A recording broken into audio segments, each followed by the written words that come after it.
I take NMN every morning. What is NMN? Good question. So about 20 years ago, Lenny Guarente and a team of us at MIT discovered a set of genes that controls aging in yeast cells, just brewer's yeast, what you find in beer and bread. And those genes are called sirtuins, and there are 7 of them in our bodies. And what they do is they protect all organisms on the planet, plants, bacteria, humans, from deterioration and disease. They're like the Pentagon. They sense when we're hungry, sense when we're exercising, and they send out the troops to defend us. And so we think that these genes are responsible for the effects of dieting and exercise, which is great. What that means is we can now mimic that with molecules. So NMN is one of those molecules. So what NMN does, boosts the body's levels of NAD back up to youthful levels again.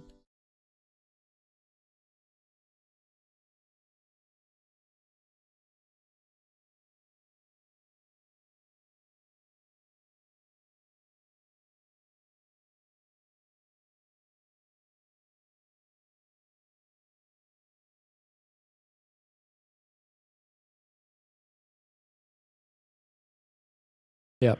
But how do you know which product within real estate, why real estate, and which product? Now you have software, you have books, you have courses, you have, like, speaking about real estate, you have everything. How do you know which product to choose when you're starting, but also now when you're scaling? I think you have to make mistakes and give yourself a lot of room to make those mistakes. Mm-hmm. I think people are no longer afraid of being failures. They're afraid of being embarrassed. Yes. So they won't try because they care about failing. They then don't try because they don't want other people to know it didn't work out. And so, as a good example, we started Sirhant in 2020. Okay, in the depths of COVID in New York City. Bought the building. Everybody said, "Don't do it." Yeah. Right.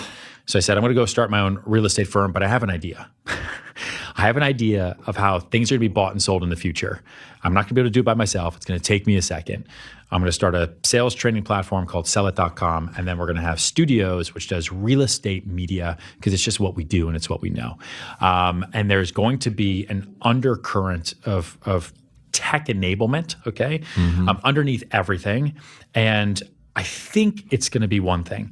And so what I started with was an app called Spaces, that was basically studios in your pocket, so that I could go to 10,000 real estate agents around the world and say, you get to go make your own property tours now, really easy. It'll edit itself, it'll queue itself, it'll caption itself. One click, you're done. You don't have to spend the $1,500 that it's going to cost you to do a mini, all that stuff.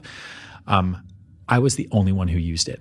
Wow. Like, I spent all this money and I listened because it was me saying, I know what you need. Okay. So that didn't work. Why didn't people need it? Because they didn't want it. So instead of me saying, hey, I know what you need, what I should have said is, what do you want? Yeah. Right? But it's tricky because if I ask most people what they want, they don't know what they want until you show it to them. So then I made a virtual world, because then I was like, you know what? Screw it. People will make property tours however they want. How do I scale virtual culture? You know, if we have a company of 1,000 people, 100,000 people, and we don't have brick and mortar offices, it's not like they're in warehouses. All of our people either work at home or they're in their cars, right? They're in other people's properties. How do I scale culture that way? How do I align us back to the passion and the purpose? Like, how do I do that? Through webinars? Like, what do I do? You know what? I'm going to build a virtual world. It's going to be called Sirhant Universe. And we're all just going to operate in there. Everyone's got multiple screens now. The majority of our salespeople, you know, coming out of high school, they're all on screens all day long. They got Fortnite on pause at home.